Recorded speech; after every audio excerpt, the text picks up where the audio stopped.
Hello, Markee Dragon, also known as Marcus Eikenberry in real life, and today I got a question from Dave.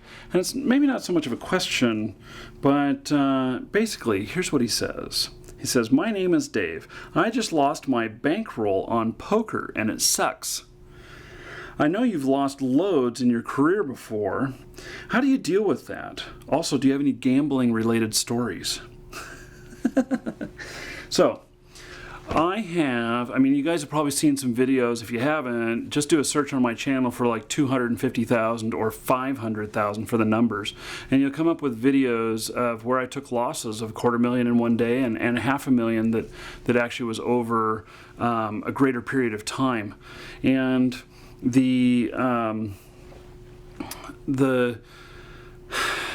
my thoughts, though, on this is, yes, I've lost a lot of money, and I use that as I call it expensive education.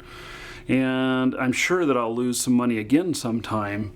But, you know, dude, Dave, poker? Come on. I can't feel sorry for you if you're losing your money at poker. That is your own problem. Now, you know, I do take risks, and, things don't work out the way I planned, but I don't gamble per se with money. Gambling is just different than operating a business and taking some risks. But you want a story? I have a story here for you. So I'm out here at my friend's house, and he collects medieval weapons and armor. And he's a pretty big collector. You can see here, I asked him if I could come over and film with some of the stuff, and he brought out all these swords. There's so many swords here, there's no way I could look at all of them. So what we have here is a sword that is kind of like he gambled and lost. So let me just read this ID tag on here. And basically what it says is this is a medieval sword from 1100 to 1200 AD. And there's inlays on it, which are very hard to see, but I'm going to show them to you. And then so let me show you this sword, and then I'm going to tell you why he got taken on it. So let's put this on manual focus, and we'll see if we can get that in focus here.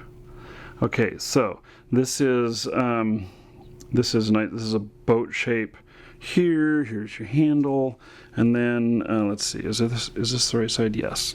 So see that bird in there? See that inlay right there? Now there's some other stuff in here as well. And it looks like there's something else right in here. I'm not sure what. Maybe it's a bird looking the other direction. And and there's something else there. I'm not sure what that is. But there's all kinds of design in here. It's very old. And but now look at how it looks, the age of it and everything. You know, it looks pretty old. Look at that. Look at this right here, that crack in the sword, and you can tell that this is an old sword and everything. But now here's the kicker. So he's an expert at medieval weapons and armor, and even experts make mistakes sometimes. That sword, after he bought it, he found that it had been owned by another collector, and that collector, wave to the camera, guys, you're both in it. Oh. Sorry. Now they're going to hide. Oh, except I can totally see you guys behind the pole there. But wherever, it's okay. All right, Yeah, you can even come up here to the couch and watch if you want. So just stroll on through. So basically he bought this, and then he found out that in fact it was in another catalog that he found, and it was shiny metal. And what he found was this sword had been owned by somebody who liked to make things look older. And so basically this sword used to be shiny and now it's all old looking and everything. And so he took a chance on buying this sword and figured out that later that maybe it wasn't exactly what he thought. And so it's not the same as a poker hand, but it is the same. It's kind of a gamble when you buy this old stuff because you can't tell what it is. Let me grab one of these other swords here. This one I did show in one of the other videos, and this one may have been owned by Maximilian. And there's some clues on it, which I can show you here, as to why, you would think that. And let me get that in focus here. Okay, so one of the clues, and by the way, I'm not an expert on this. My friend is, but this is just what he told me. So, basically, back in here, these fleur-de-lis, that is a common symbol like that Maximilian had, and this is from the right time period. And let's see, late 15th century, and a whole bunch of other notes here, but also all of this engraving here, this decorative engraving, and the way that the sword blade is made, all of these lead to the fact that maybe it was owned by Maximilian. So now, the thing here is that depending on what expert you ask, they may all say something different. They may say, oh yeah, well that means it's that, or because there's those fleur-de-lis, it must be his. Or another person will say, well, it's not his because it has those fleur-de-lis. So basically it is all taking a chance. And while it is a real sword, it's a real old sword, whether or not it was actually owned by Maximilian is another case. So anyway, as far as gambling related stories, sorry, I don't take risks. I don't use my money unwisely. I take educated risks. And if you think you're educated enough that poker is your risk, well then so be it. But don't cry to me when you lose your money. I'm Markee Dragon. Take care.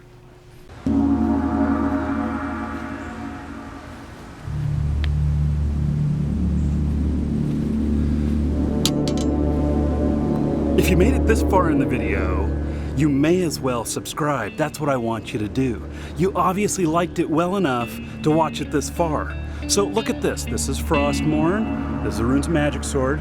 This Runes of Magic sword is one that we're giving away as second prize to one of you subscribers just for being subscribed. That's all you have to do. Subscribe and accept our messages or watch our videos where we draw for prizes. So this one is it's a really nice sword. It's signed by some of the American staff for Runes of Magic. And then there's the big boy here. I got it on my shoulder because it's so darn heavy. The sucker is 16 pounds. Look at this. So it's a two-handed sword here, man. This is a beautiful sword. And we're giving this away when we hit 42,500 subscribers. It could be you. So, just subscribe. That's all you have to do.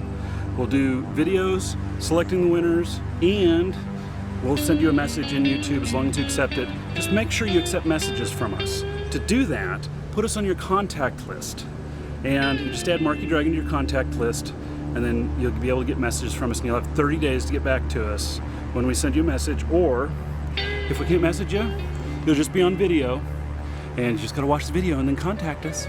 So anyway, if you made it this far, you really should subscribe, and I would appreciate it. So anyway, that's all. Thank you. Bye.